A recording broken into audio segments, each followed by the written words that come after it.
I never thought a simple phone call could shatter 37 years of fatherhood in under 3 minutes. But there I was, sitting in my leather recliner, the same one I'd bought to celebrate my promotion to senior partner at the law firm 22 years ago, listening to my son Derek tell me he wasn't expecting me for Christmas this year. The words hit me like a sledgehammer to the chest. Not expecting me? I'd been driving the same 3-hour route to his house in Portland every Christmas morning for the past 15 years. Same exit off I-84, same left turn onto Maple Street, same driveway where I'd park behind his Honda Accord and carry in bags full of presents for my grandchildren.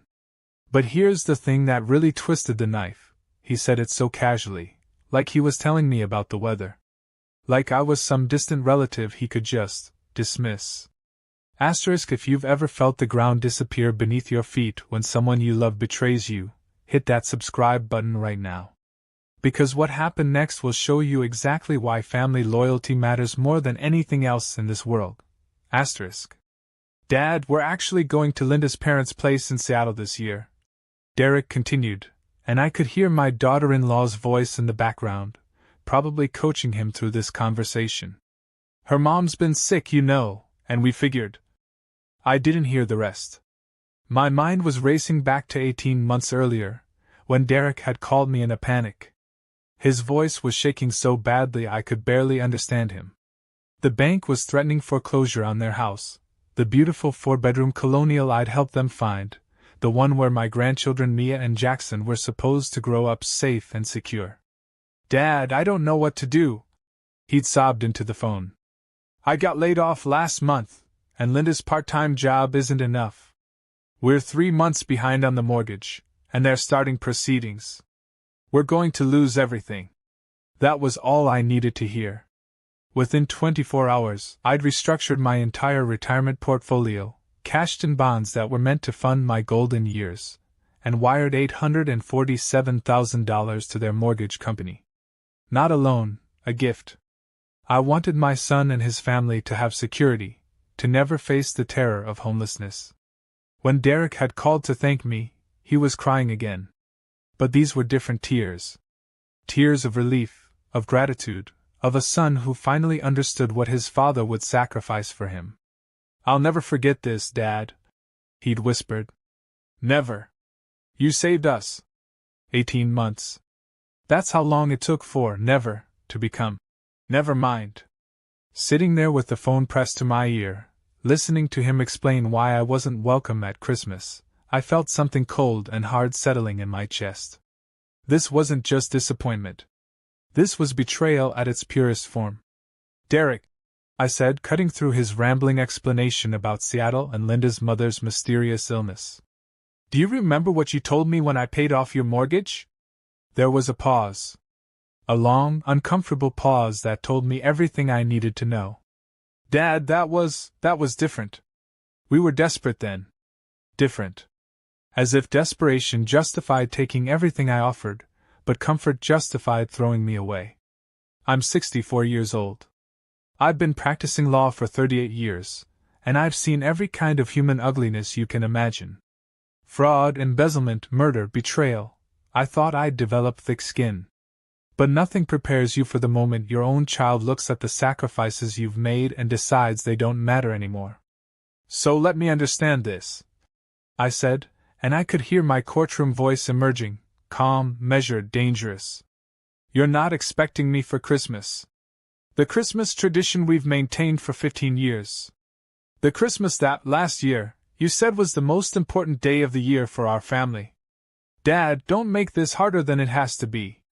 We're just trying to do what's best for Linda's family right now. Linda's family? Not our family. Not the family that had just been saved from financial ruin by my life savings. That's when the idea first whispered itself into my mind. A thought so simple, so perfectly justified, that I almost smiled despite the rage building inside me. You see, when I paid off Derek's mortgage, I didn't just write a check and walk away. I'm a lawyer, remember? I protect my investments. The mortgage was transferred into my name, with Derek and Linda listed as the primary residents under a family trust agreement I'd drafted myself. Completely legal, completely legitimate, and completely forgotten by my son, who'd been too relieved to read the fine print. Which meant, technically speaking, I owned Derek's house. "Well, son," I said, and my voice was steady as granite. "If you're not expecting me for Christmas, then I suppose I need to make some adjustments to my own expectations." "What do you mean?" But I'd already hung up. Because some conversations don't deserve closure, they deserve consequences. That night, I sat in my study until 3 in the morning, pulling out the trust documents, reviewing every clause, every provision, every legal pathway I'd so carefully constructed to protect my son's future. Funny how protection can look so much like power when viewed from the right angle. By dawn, I'd made my decision. Derek wanted to treat me like a stranger? Fine. Strangers don't get to live in my house for free. Before I tell you what I did next, you need to understand how we got here. Because this story doesn't start with a phone call, it starts with a promise I made to a 3-year-old boy standing in the ashes of everything he'd ever known. I was 27 when the fire took my wife Sarah and our daughter Emma. Derek survived because he'd been staying at my mother's house that weekend, something Sarah had argued about, something I'd insisted on because I wanted some alone time with my wife. The guilt of that decision haunted me for decades, but it also saved my son's life. Standing in that hospital corridor, looking at Derek's tear-stained face as he asked me why Mommy and Emma weren't coming home, I made him a promise that shaped every decision I made for the next 37 years. I would never let anything bad happen to him again. Ever. I kept that promise through everything. When Derek struggled in school because he couldn't concentrate after the trauma, I hired the best tutors money could buy. When he was bullied for not having a mother, I moved us to a better neighborhood and enrolled him in private school. When he wanted to play baseball but was afraid to try out, I spent every evening for 6 months throwing pitches in our backyard until he made varsity. College tuition at Northwestern? Paid in full. Law school at Georgetown when he decided he wanted to follow in my footsteps. Another 6-figure check without hesitation. When he realized halfway through his second year that law wasn't for him and wanted to switch to graphic design, did I lecture him about wasted money? Hell no. I supported his choice and helped him transfer to Art Center College of Design. Even when he dropped out junior year to find himself backpacking through Europe for 8 months, I kept sending money. Even when he came back and announced he was moving in with Linda, a girl he'd known for 6 weeks, I welcomed her into our family. Even when their wedding cost me $43,000 because Linda's parents couldn't contribute, I smiled and paid every vendor without complaint. This is what love looks like when you're terrified of losing the only family you have left. This is what 40 years of guilt will make you do. You say yes to everything, you sacrifice everything, you become a human safety net because the alternative is unthinkable. But here's what I learned that night, sitting in my study reviewing those trust documents. There's a difference between loving someone and enabling them to take advantage of you. And I'd spent 37 years confusing the two. The next morning, I called my assistant Margaret and told her to clear my schedule. Margaret's been with me for 19 years. She knows when I'm serious and when I'm deadly serious. This was definitely the latter. "What do you need, Mr. Harrison?" she asked, and I could hear her pen already poised over her notepad. "I need you to prepare a formal notice of mortgage payment adjustment for the property at 2847 Maple Street in Portland. The residents are Derek and Linda Harrison. The notice should indicate that the December payment will not be made by the trust, and responsibility is being transferred back to the primary residence, effective immediately." There was a pause. Margaret knew about the mortgage arrangement. She'd helped process the paperwork. "Sir, are you sure about this? It's 3 weeks before Christmas." That was exactly the point. "I'm very sure, Margaret. I also need you to research the foreclosure timeline in Oregon. How long do they have once the payment is missed?" "Typically 90 days for the first notice, then another 30 days for cure period, assuming no payment arrangements are made." 4 months. Derek would have 4 months to figure out how to come up with $3,400 a month, plus the missed December payment, plus late fees. 4 months to understand what it felt like to lie awake at night wondering if you're going to lose your home. But that wasn't enough. If I was going to teach my son about consequences, I needed to make sure the lesson was comprehensive. Margaret, I also need you to draft a letter to Derek and Linda Harrison, informing them that the family trust will be dissolved effective January 1st, and all financial support previously provided through the trust will be discontinued. Send copies to their accountant. I assume they still use Bradley Chin. Yes, sir, Mr. Chin still handles their taxes. Of course he did. Because even their accountant was someone I'd recommended, and whose fees I'd been secretly covering for the past 3 years. Amazing how many little threads of financial support you forget about until you start pulling them all at once. The beauty of what I was about to do wasn't just the mortgage payment, it was everything. The trust didn't just cover their house. It covered Derek's health insurance premiums when his freelance graphic design work didn't provide benefits. It covered Mia's violin lessons and Jackson's soccer league fees. It covered their car insurance, their life insurance, their quarterly property tax payments. Derek had no idea how deep my financial involvement in his life ran, because I'd designed it that way. I wanted to protect him without making him feel dependent. I wanted to provide security without damaging his pride. Apparently, his pride wasn't as fragile as I'd thought. One more thing, Margaret. I want you to have Bradley Chin prepare a complete financial impact report for the Harrison family, showing exactly how much the trust has been contributing to their monthly expenses. I want them to see the full picture of what they're about to lose. Sir, that's going to be a significant number. I'm counting on it.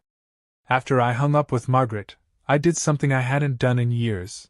I poured myself a whiskey at 10:30 in the morning and sat in my leather chair, looking out at the garden Sarah had planted 40 years ago. The roses were dormant now, just thorny stems poking through the December frost, but come spring they'd bloom again. Just like they had every year since she died, somehow thriving without her care. Maybe it was time for Derek to learn the same lesson. 3 days later, my phone rang at 6:47 a.m. I was already awake. At 64, sleep becomes a luxury your body gradually forgets how to afford, but I let it ring 4 times before answering. Let Derek sweat a little. Dad? His voice was tight, strained, nothing like the casual dismissal from our Christmas conversation. Dad, I need to talk to you about something. Good morning, Derek. How's the weather in Portland? Dad, please. I got this letter from your office yesterday and I don't understand what's happening. Margaret worked fast. I'd asked for the documents to be sent overnight, and apparently she'd followed through with her usual efficiency. Which letter would that be, son? The one about the mortgage payment. It says you're not making the December payment, and that responsibility is being transferred back to us. Dad, what does this mean? I took a sip of my coffee, Ethiopian single origin, a small luxury I'd developed in my old age, and considered my response. This was the moment I'd been waiting for, the moment Derek would finally understand that actions have consequences. It means exactly what it says, Derek. I've decided to adjust the terms of our financial arrangement. But you can't just do that. Can you? I mean, that was a gift, wasn't it?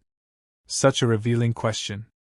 After 18 months of living mortgage-free in a house I'd saved, Derek had never bothered to understand the legal structure that made it possible. He just assumed, the way entitled children always assume, that someone else would handle the complicated parts. Derek, did you read the trust agreement when you signed it? Silence. Long, telling silence. I mean, I looked at it, but Linda was pregnant with Jackson then, and there was so much going on. So you signed a legal document without reading it. As someone who almost went to law school, doesn't that strike you as unwise? Dad, why are you talking to me like I'm some kind of criminal? I'm your son. That was the problem right there. Derek thought being my son was a trump card, a get-out-of-consequences-free pass that would protect him no matter what he did. 40 years of unconditional support had taught him that our relationship was a one-way street paved with my sacrifices and his expectations. You're absolutely right, I said. You are my son. Which makes what you said about Christmas even more disappointing. Dad, I explained that. Linda's mother is sick, and we thought. You thought you could dismiss me like some acquaintance whose feelings don't matter, and I would just accept it because that's what I've always done. The silence stretched again, but this time I could hear something different in it. Not just confusion, but the first hint of fear. Dad, are you saying this is about Christmas? You're threatening our house because of Christmas? Threatening. Interesting word choice. As if enforcing the terms of a legal agreement I'd paid for constituted a threat rather than a consequence.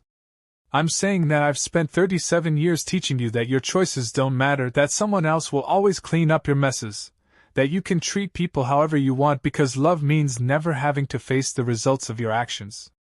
Apparently, I've been a very good teacher. That's not... Dad, that's not fair. Fair? The word came out sharper than I'd intended.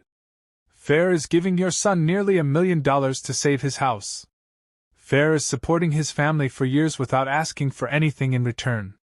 Fair is driving 3 hours every Christmas morning because spending time with your grandchildren matters more than convenience. Unfair is being told you're not expected because your son's wife has decided her family is more important than yours. I could hear Linda's voice in the background, urgent whispers I couldn't quite make out. Dad, Linda didn't mean anything by it. She's just worried about her mother and... Derek, stop. Just stop talking for a moment and listen to me. The authority in my voice cut through his panic.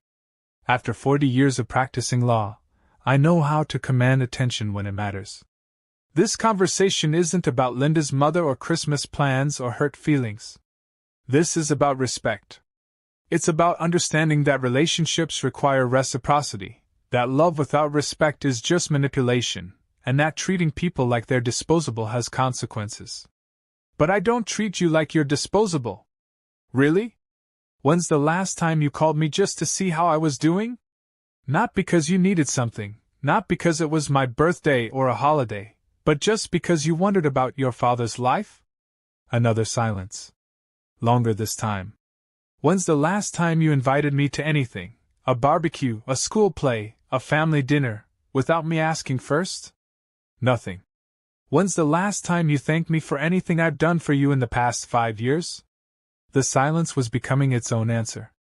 Dad, I do appreciate everything you've done. Appreciating and expressing appreciation are two very different things, Derek.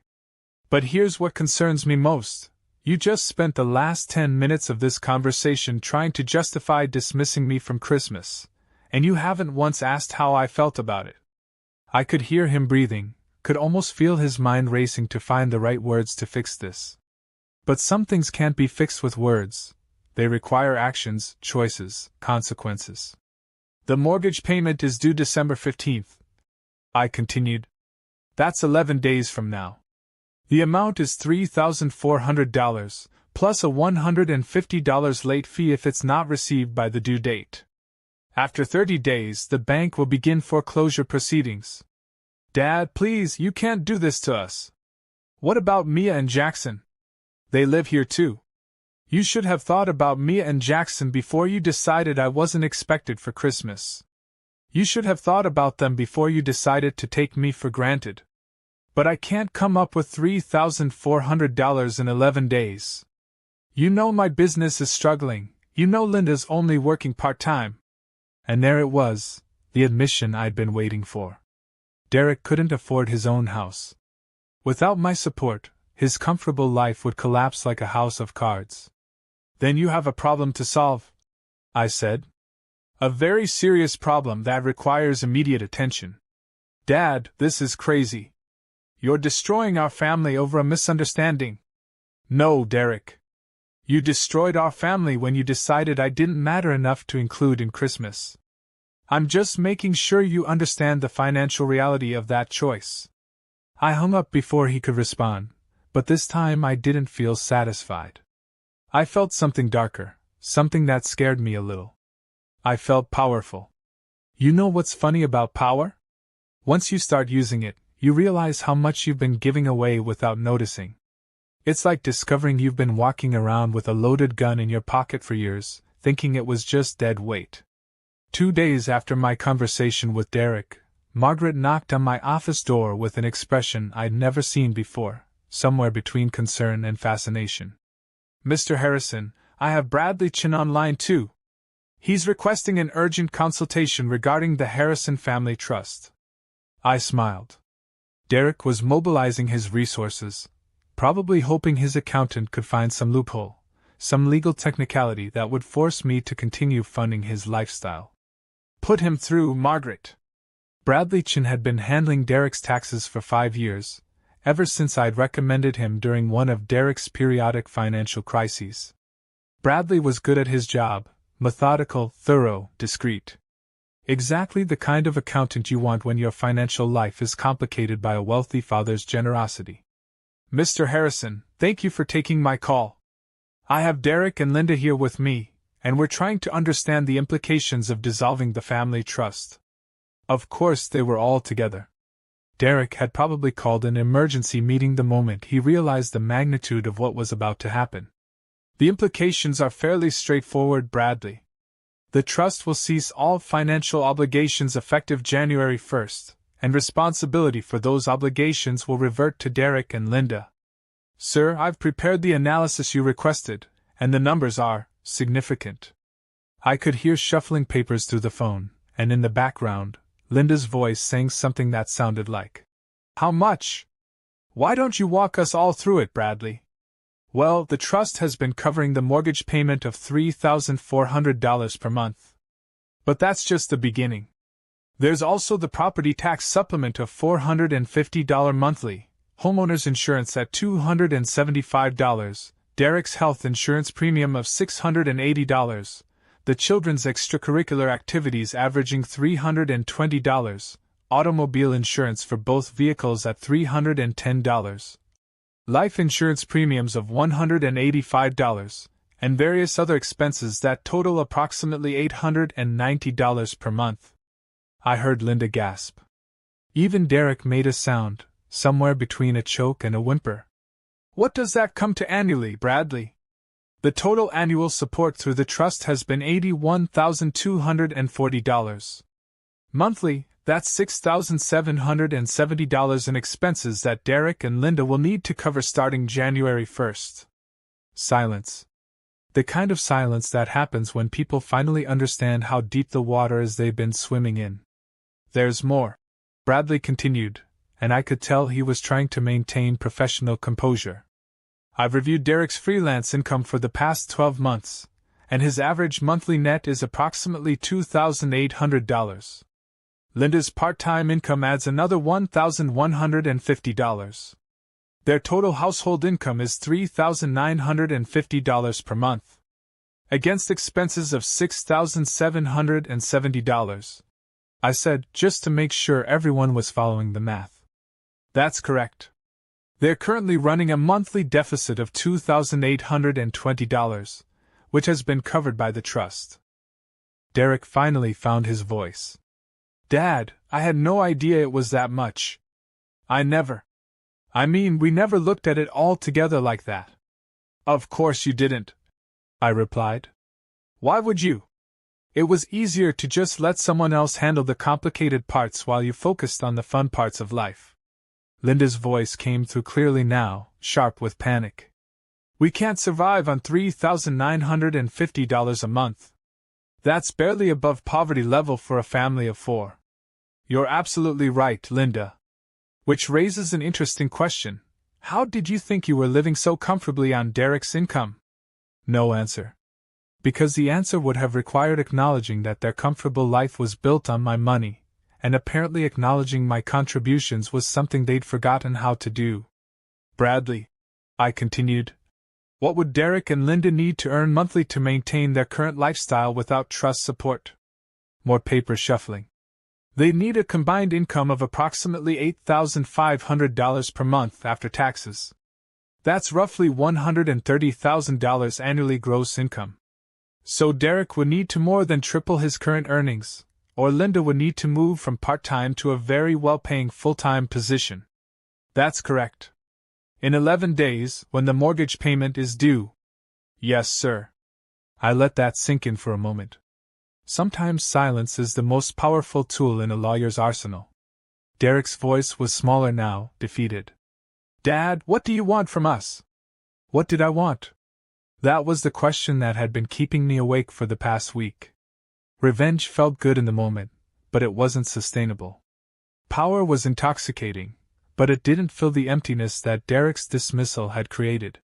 I want you to understand what respect looks like, I said finally. I want you to appreciate what you have instead of taking it for granted. I want you to treat me like family instead of like an ATM. But we do respect you. Linda, let me ask you something. In the 5 years you've been part of this family, how many times have you sent me a birthday card? Silence. How many times have you called to check on me when I was sick? Nothing. How many times have you included me in your social media posts about family gatherings? I could practically hear her mind racing through her Facebook timeline.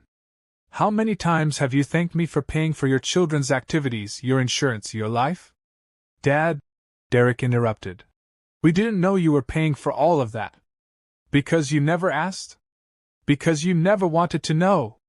Because knowing would have required feeling grateful, and gratitude is inconvenient when you want to feel like you've earned everything you have. My voice had risen, and I could feel the old courtroom intensity taking over. But this wasn't a courtroom, and Derek wasn't an opposing counsel. He was my son, and I was destroying him. The realization hit me like a physical blow. I was winning this battle, but I was losing something much more important. Derek, I said, my voice softening, I don't want to hurt you or Linda or the children. But I can't continue enabling you to take me for granted.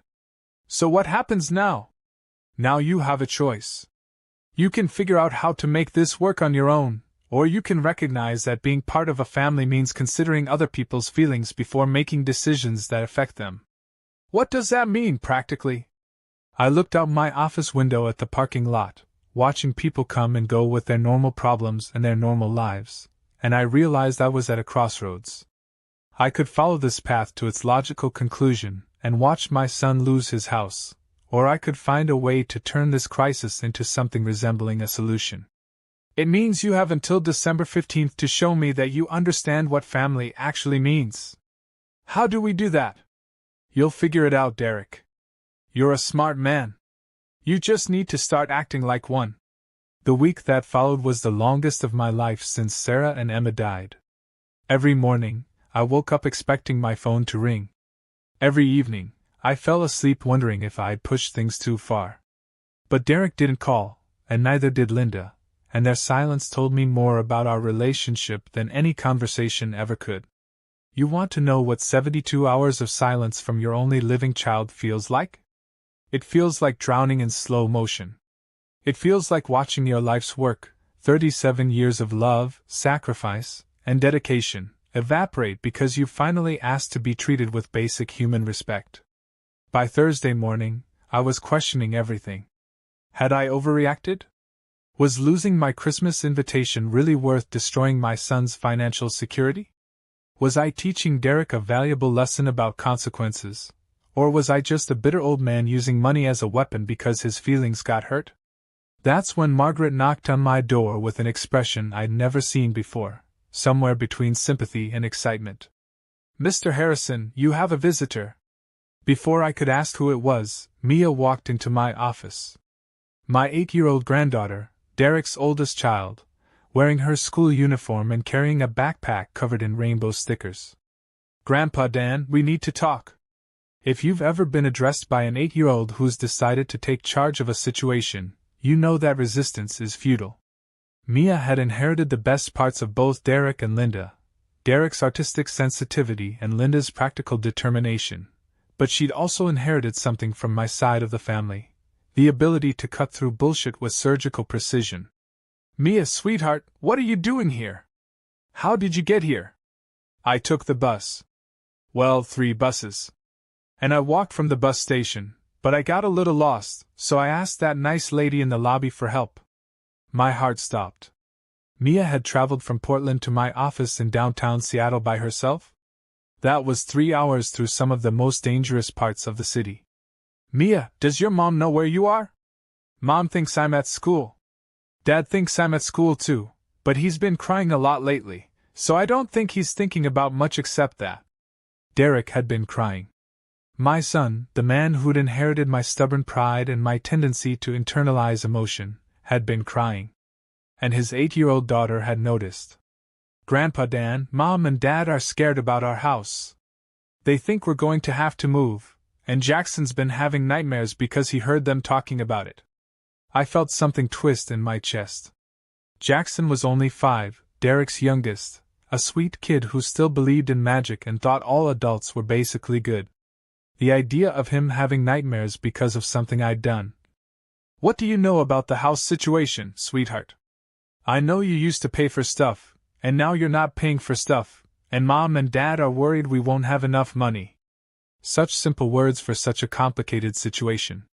But 8-year-olds have a gift for cutting through complexity to reach the heart of things. "And I know Dad did something that made you mad, because every time someone says your name, he starts crying again." Mia climbed into the chair across from my desk, the same chair where I'd sat with clients for 20 years, the chair where I'd negotiated million-dollar deals and life-changing settlements. But I'd never had a more important negotiation than this one. "Grandpa Dan, Dad loves you. Like, really loves you.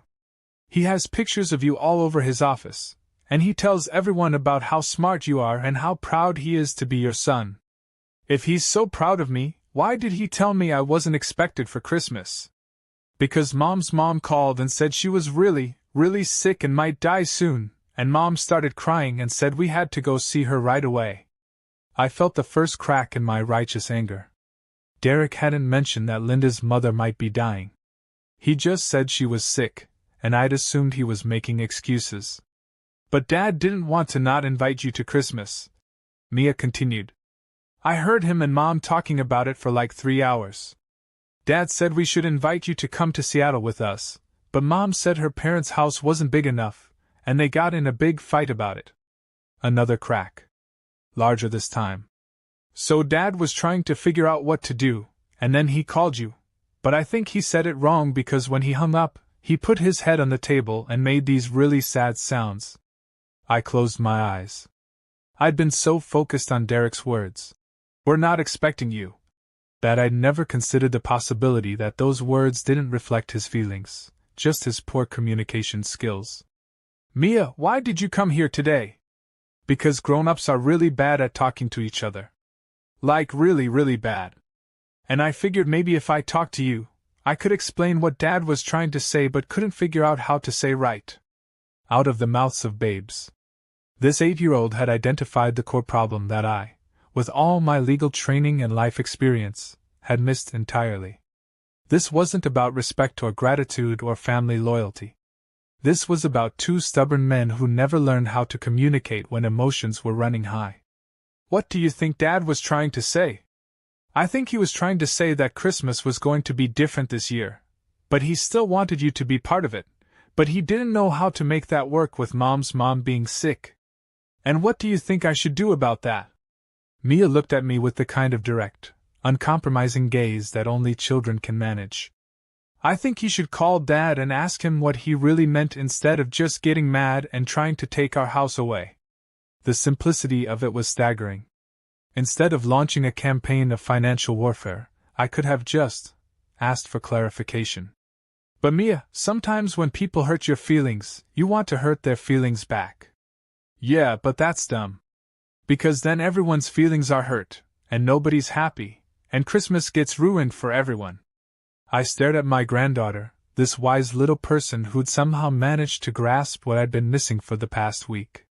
Derek hadn't dismissed me from Christmas. He'd handled a complicated family situation poorly, and I'd reacted like a wounded child instead of trying to understand what was really happening. "Grandpa Dan, are you going to keep being mad at Dad?" "I don't know, sweetheart. Being mad at people you love is complicated." "No, it's not. You just stop being mad and start being family again." If only it were that simple. But maybe it could be. "Mia, we need to call your mom and dad right now. They're probably worried sick about where you are. Can we call them together? And can you tell Dad you're not really going to take our house away?" I looked at this 8-year-old who'd risked traveling 3 hours alone to save her family, and I realized that she had more courage than I'd shown in the past week. She'd done what I should have done from the beginning. she'd chosen love over pride. Yes, sweetheart. We can call them together. Making that phone call with Mia sitting across from me was like looking at my entire life through a different lens. Derek answered on the first ring, and the panic in his voice when he heard Mia was with me told me everything I needed to know about what kind of father he'd become. Mia, baby, are you okay? How did you get there? Your mom and I have been calling every school in Portland looking for you. I'm fine, Daddy. I came to talk to Grandpa Dan about Christmas and our house and why everyone's been crying. The silence that followed was heavy with shame and relief and something else. Love, maybe, or at least the recognition of it. Derek, I said. She's safe. She's been here for about an hour, and she's fine. Dad, I'm so sorry. She must have heard Linda and me talking about everything, and I guess she decided to take matters into her own hands. She's quite the negotiator, I said, looking at Mia, who was coloring in a legal pad with crayons she'd pulled from her backpack. She's also quite the truth-teller. What do you mean? She told me about Linda's mother. About the dying part. Another long silence. Dad, I should have explained that better when we talked. Linda's mom has stage 4 pancreatic cancer. The doctors gave her maybe 2 months, probably less. When Linda found out, she kind of fell apart, and her father begged us to come for what might be her last Christmas. I felt the foundation of my anger crumbling beneath me. Why didn't you tell me that when we first talked? Because I'm an idiot, Derek said, and his voice was thick with exhaustion. Because I was trying to handle Linda's grief and my own panic about disappointing you, and I handled it all wrong. I thought if I just explained it simply, you'd understand, but instead I made it sound like we were choosing them over you. That's exactly how it sounded. I know. And I've been kicking myself for it ever since. Dad, I never wanted to exclude you from Christmas. Never. I was hoping maybe we could all drive down together. Or maybe you could come to Seattle for New Year's instead, or maybe we could do something else entirely, but I was so focused on Linda's crisis that I forgot to actually have a real conversation with you about it. Mia looked up from her coloring. See, Grandpa Dan? I told you Dad didn't mean it the way it sounded. You did indeed, sweetheart. But even as I felt my anger dissolving, something else was crystallizing in its place. Derek might not have meant to hurt me, but he'd still done it. And his explanation, while understandable, revealed something deeper about our relationship that needed addressing. Derek, I understand about Linda's mother, and I'm sorry I didn't know how serious it was. But here's what I need you to understand. You've just described a major family crisis, a situation that required difficult decisions and complicated logistics, and at no point in that process did you think to include me as someone who might be able to help. Dad, what do you mean? I mean, you've been trained to see me as someone who provides financial support when you're in trouble, but not as someone who might have wisdom or experience, or emotional support to offer during a genuine family crisis. I could hear Derek breathing on the other end of the line, processing what I'd said. You're right, he said finally. You're absolutely right. I should have called you the day we found out about Linda's mom. I should have asked for your advice about how to handle it, how to balance her family's needs with our family's traditions. Why didn't you? Because... Derek's voice broke a little. Because I'm 37 years old, and I still don't know how to talk to my father about anything except money. There it was. The truth I'd been avoiding for years. I'd been so focused on providing financial security for Derek that I'd forgotten to build emotional intimacy with him. I'd taught him that our relationship was transactional rather than relational. That's my fault, I said. I spent so many years trying to solve your problems with money that I never taught you how to come to me with problems that money can't solve. It's not your fault, Dad. It's mine. I've been treating you like a safety net instead of like a father. Mia was listening to all of this with the intense concentration that only children bring to adult conversations they're not supposed to understand but somehow do anyway. Daddy, she said, are you and Grandpa Dan going to stop fighting now? Derek laughed, and it was the first genuine laugh I'd heard from him in years. Yeah, baby. I think we're going to stop fighting. But I wasn't ready to let this go yet. Not completely. Derek, I need you to understand something. I didn't threaten to stop paying your mortgage because my feelings were hurt about Christmas.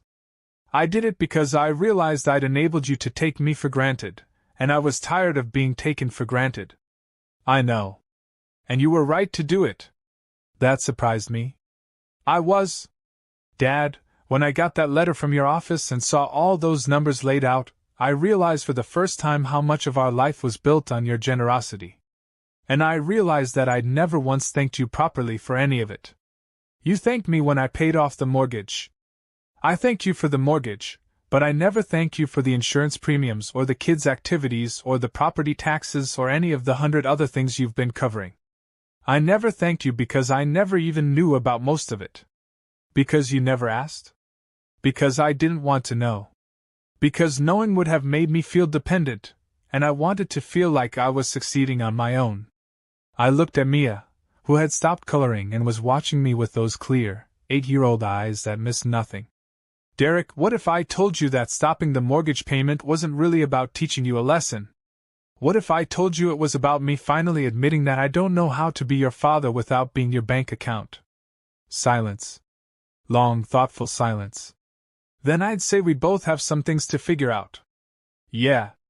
We do. Dad, can I ask you something? Of course. When you were threatening to take away all the financial support, were you hoping I'd beg you to change your mind, or were you hoping I'd figure out how to stand on my own?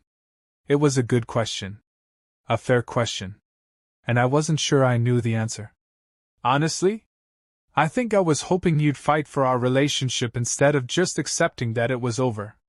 And I think I was so panicked about the money that I forgot to fight for the relationship. Mia stood up and walked around my desk to climb into my lap, something she hadn't done since she was much smaller. Grandpa Dan, she said, I think you and Dad love each other, but you're both really bad at showing it. What makes you think that? Because Dad has pictures of you everywhere, and you have pictures of us on your desk, but you only talk to each other when something's wrong. Another uncomfortable truth from the mouth of a child. She's got a point, Derek said. When's the last time we had a conversation that wasn't about money or logistics or some kind of problem that needed solving? I tried to remember and realized I couldn't. Every phone call, every visit, every interaction we'd had in recent years had been centered around some form of crisis management. Derek, what if we tried something different? What do you mean? What if we figured out how to have a relationship that wasn't based on me fixing your problems or you needing my help? I'd like that, Dad. I'd really like that. Good. Then here's what we're going to do. What I proposed to Derek that day, with Mia curled up in my lap listening to every word, was nothing short of a complete reconstruction of our relationship. Not a repair. You can't repair something that was built wrong from the beginning. A reconstruction. First, I said, I'm going to continue making the mortgage payment through December, but starting in January, you're going to take over responsibility for it. Dad, I can't afford. Let me finish. You're going to take over responsibility for the mortgage payment, but we're going to restructure the terms. Instead of $3,400 a month, you're going to pay me $1,200 a month. The difference comes with conditions. I could hear Derek's pen scratching against paper as he wrote down numbers. What kind of conditions? The kind that build relationships instead of destroying them. You're going to call me every Sunday evening, not because you need something, but because you want to know how I'm doing. Linda's going to send me pictures of the kids at least twice a week. You're both going to visit me here in Seattle at least once every other month, not for holidays or special occasions, but just because we're family. That doesn't sound like conditions, Derek said. That sounds like things we should have been doing anyway. Exactly. But since we weren't doing them anyway, we're going to make them part of the deal. Mia looked up at me with approval. That's a good plan, Grandpa Dan. There's more, I continued. The trust will continue covering health insurance and the kids' activities, but Derek, you're going to be responsible for all household expenses, utilities, food, car insurance, everything else. You need to learn how to budget for real life, not just the fun parts. How much is that going to be monthly? According to Bradley's analysis, probably around $2,200. Add that to the $1,200 mortgage payment, and you'll need to cover $3,400 in monthly expenses. Which is almost exactly what I make now. Which means Linda's going to need to find full-time work, or you're going to need to expand your business, or both. I could hear muffled conversation in the background, Derek explaining the terms to Linda, I assumed. Dad, Linda wants to know if she can talk to you. I hadn't spoken directly to Linda in months, not since the awkward small talk at Jackson's birthday party. But if we were going to reconstruct this family, everyone needed to be part of the conversation. Of course. Mr. Harrison? Linda's voice was smaller than I'd expected, uncertain in a way I'd never heard before. Linda, please. Call me Dan. Dan, I owe you an apology. A big one. For what? For letting Derek handle all the communication with you instead of building my own relationship with you. For taking your generosity for granted. For not understanding how much you've been supporting our family. This was unexpected. In 5 years of knowing Linda, I'd never heard her take responsibility for anything without deflecting or making excuses. And for the way we handled Christmas. She continued. Derek's right that we should have called you the day we found out about my mom, should have asked for your help figuring out how to handle it instead of just making decisions and then informing you after the fact. Linda, how is your mother doing? She's dying. The doctors say maybe 6 weeks now, probably less.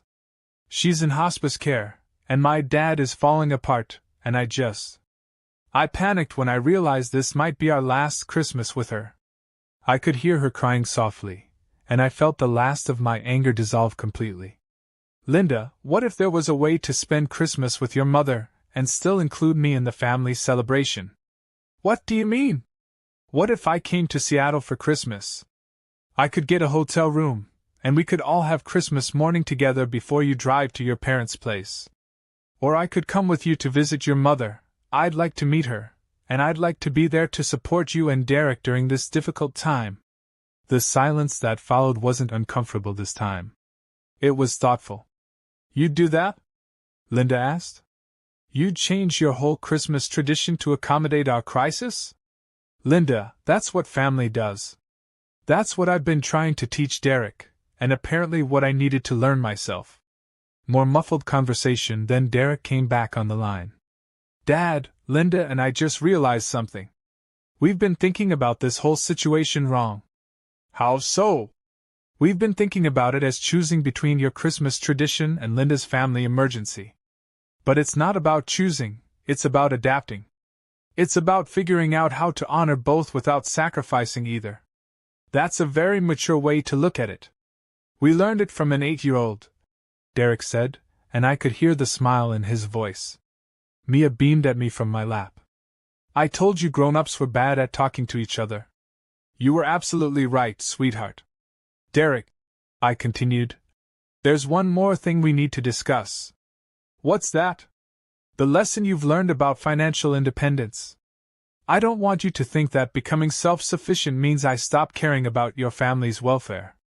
I don't understand.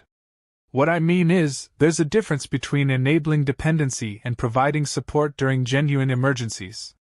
If you have a real crisis, medical emergency, job loss, something truly beyond your control, I'll always be here to help.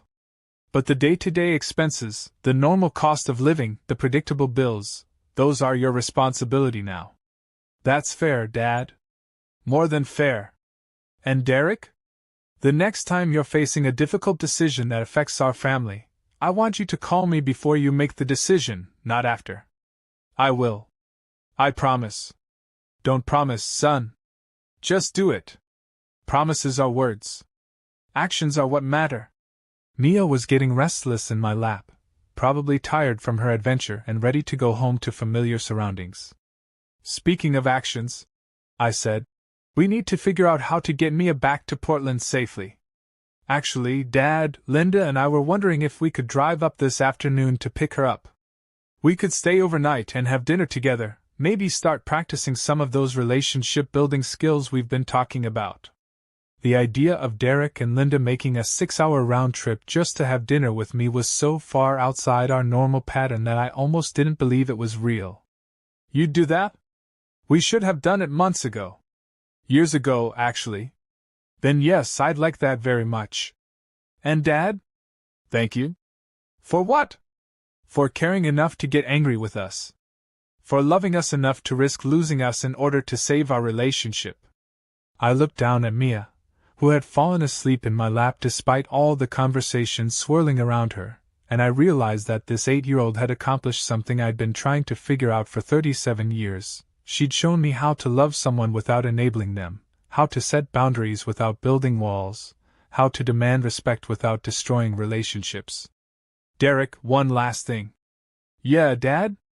"Mia gets full credit for saving this family. Whatever we write in the Christmas cards this year, whatever story we tell about how we figured this out, she's the hero." Agreed.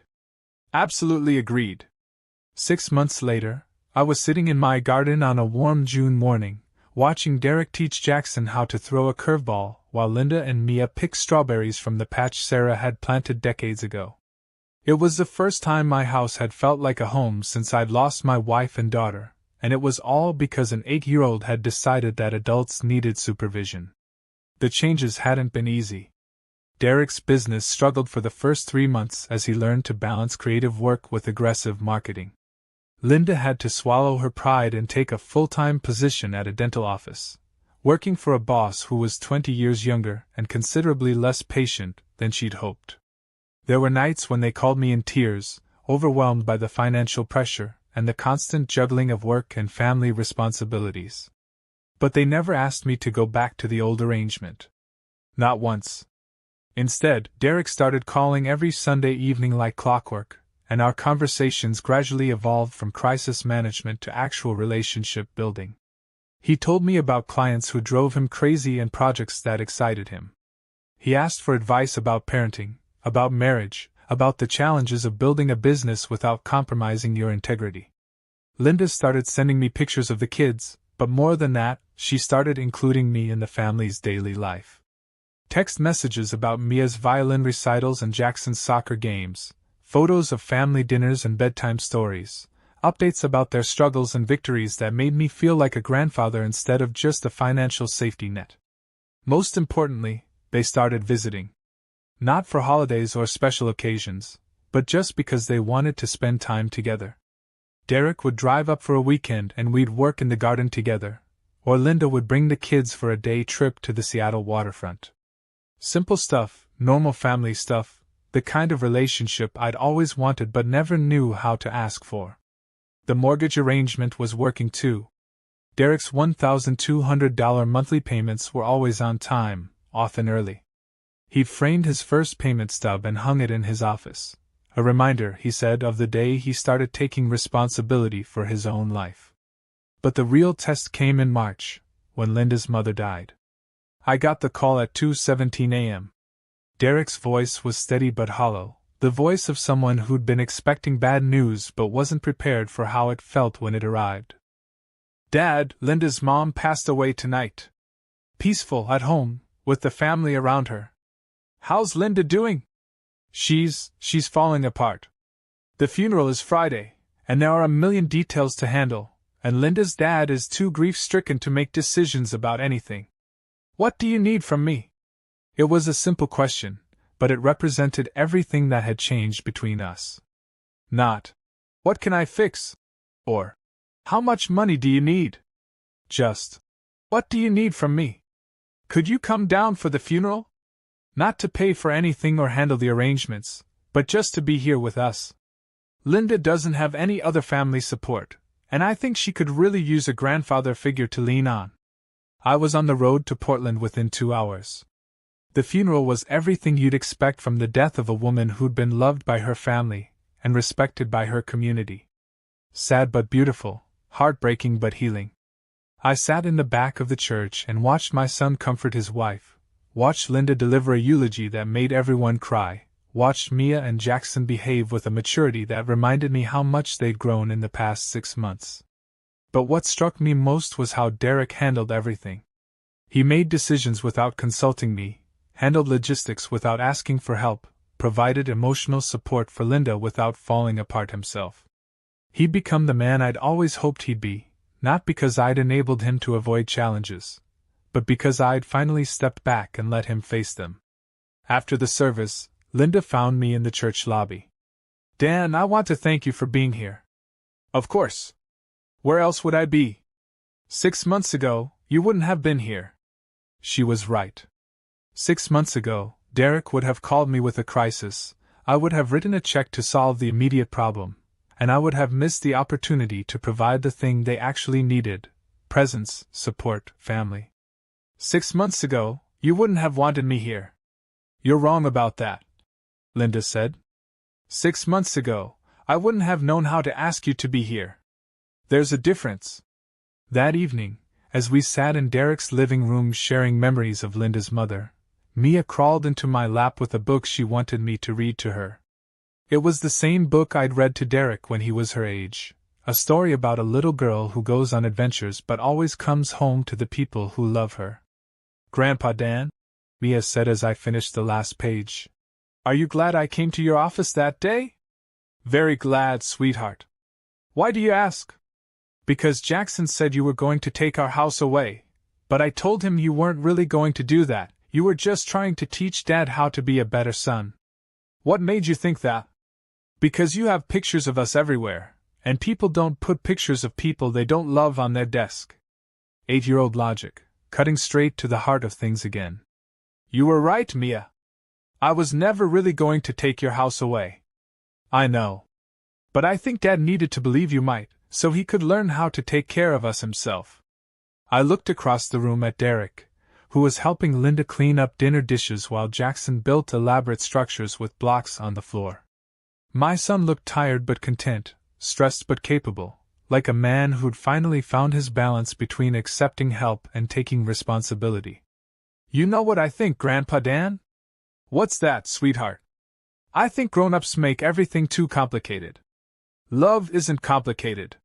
You just love people and take care of them and tell them you're proud of them and show up when they need you." "You're absolutely right. And I think you and Dad forgot how to do the simple parts because you were too worried about the money parts." "We did forget that, didn't we? But you remembered. And now we're a real family again." Here I am, nearly a year later, and I can tell you that the best revenge against being taken for granted isn't withdrawal or punishment. It's teaching people how to appreciate what they have by showing them what life looks like when they have to earn it. Derek's business has grown beyond anything he imagined. Turns out, when you're motivated by necessity instead of cushioned by safety nets, creativity finds a way to become profitable. He's hired 2 employees, moved into a real office space, and landed several long-term contracts with clients who value his work enough to pay what it's worth. Linda discovered that she's actually gifted at dental office management. What started as a desperate grab for full-time income has evolved into a career she genuinely enjoys. She's been promoted twice, received 2 raises, and recently started talking about eventually opening her own practice. But the real transformation has been in our relationship. Last month, Derek called me on a Tuesday evening, not because it was Sunday, not because he needed anything, but because he'd had a good day and wanted to share it with someone who cared about his happiness. "Dad, you're not going to believe this, but I just landed the biggest client of my career. Remember that nonprofit I told you about, the one that works with homeless veterans? They want me to design their entire rebranding campaign." "Derek, that's fantastic. How did you land something that big?" "Mia's violin teacher knows someone who knows someone, and she mentioned my work." "But Dad, here's the amazing part, they're not just hiring me because I'm cheap. They're hiring me because they've seen my portfolio and they think I'm the right person for the job." The pride in his voice was something I hadn't heard since he was a child. Not the pride of someone who'd been given something, but the pride of someone who'd earned something. "I'm proud of you, son." "Thanks, Dad. And I'm proud of me too. For the first time in years, I'm actually proud of what I've accomplished." These are the conversations I'd been missing for decades without even knowing it. Not conversations about problems that needed solving or crises that required intervention, but conversations between a father and son who genuinely enjoy each other's company. The financial arrangement has evolved too. Derek now pays me $1,500 a month for the mortgage, not because I raised the rent, but because he offered to increase it as his income improved. The extra money goes into an education fund for Mia and Jackson, managed jointly by Derek and me. His idea, his initiative, his way of ensuring that his children's future is secure without making them dependent. Linda's relationship with me has perhaps changed the most dramatically. She sends me text messages about everything, funny things the kids say, frustrations with work, recipes she thinks I might like. Last week, she called me for advice about whether Mia was ready to start taking piano lessons in addition to violin. Not Derek, me. Because she wanted my opinion as someone who cared about Mia's development. But the real measure of how much has changed came 3 months ago, when I had what my doctor politely called a cardiac event, and what I'm more accurately called the heart attack that reminded me I'm not immortal. I woke up in the hospital to find Derek asleep in the chair next to my bed. He'd driven through the night from Portland the moment he got the call from my neighbor, and he'd been there for 18 hours straight, handling communication with doctors, fielding calls from concerned friends, managing all the details that someone needs to manage when a 65-year-old man's body decides to remind him that he's not invincible. "Dad," he said when he saw I was awake. "You scared the hell out of us. How long have you been here?" "Since yesterday. Linda's bringing the kids up this afternoon, and we're all staying until the doctors say you can go home." "Derek, you don't need to." "Yes, I do. This is what family does, remember? This is what you taught me." That's when I realized that the lesson I'd been trying to teach Derek had worked in ways I never expected. I'd wanted him to learn how to appreciate what he had. Instead, I'd taught him how to give what he could. The kids visited every day for the week I was in the hospital. Mia brought me get-well cards she'd made at school, Jackson brought me pictures he'd colored, and both of them crawled into my hospital bed to read books with me despite the nurses' disapproval. Linda brought home-cooked meals and handled the insurance paperwork without being asked. Derek just stayed. Present, helpful, worried but strong, everything a son should be when his father needs him. When I finally went home, they insisted on staying for another week to help with my recovery. Not because I couldn't take care of myself, but because they wanted to take care of me. Because that's what families do for each other. Asterisk if you've been watching this whole story unfold and thinking about your own family relationships, about the ways money can complicate love and the ways love can overcome complications, hit that subscribe button. Because the ending of this story might surprise you. Asterisk. The real surprise came 6 weeks after my heart attack, when Derek called with an unexpected proposal. "Dad, Linda and I have been talking, and we want to make you an offer." "What kind of offer?" "We want to buy the house from you. Not immediately, but over the next 5 years. We've worked out a plan with Bradley where we gradually increase our monthly payments until we've paid fair market value for the property." I was quiet for a long moment. This wasn't what I'd expected. "Derek, you don't have to do that. The current arrangement is working fine." "Dad, we want to do it. We want to own our home, not just live in it. We want to be responsible for it completely. And we want you to have the money from the sale to do whatever you want with, travel, invest, spend on yourself for once." "What brought this on?" "Your heart attack. It reminded us that you're not going to be around forever, and when that day comes, we want to know that we can take care of ourselves and our children without depending on anyone else." "Even me?" "Especially you. Because the greatest gift you can give your children is the knowledge that they can handle whatever life throws at them." I recognized those words. They were mine, spoken to Derek many years ago when he was struggling with some long-forgotten teenage crisis. Hearing them echoed back to me by my adult son felt like the completion of a circle I'd been drawing for 37 years. "There's one condition to this sale," I said. "What's that?" "I get to be involved in my grandchildren's lives not because I'm paying for things, but because you want me to be. I get Sunday phone calls not because they're part of a financial arrangement, but because we enjoy talking to each other. I get family visits not because they're obligations, but because we're genuinely glad to spend time together. Dad, that's not a condition. That's just how families should work. Yes, I said. It is. So here's how this story ends. My son owns his own house, supports his own family, and calls me because he wants to, not because he has to. My daughter-in-law treats me like family instead of like a financial institution. My grandchildren know their grandfather as someone who loves them, not someone who pays for things. And me? I learned that the best way to teach someone to value you isn't to make them depend on you. It's to show them how to succeed without you, and then be there to celebrate their success. The mortgage payments stopped 6 months ago when Derek made the final payment on purchasing the house. But the Sunday phone calls continue. The family visits continue. The relationship continues, stronger and healthier than it's ever been. Because in the end, that 8-year-old was right about everything. Love isn't complicated. You just love people and take care of them and tell them you're proud of them and show up when they need you. The house was never really the point. The point was family. And we finally figured out how to be one.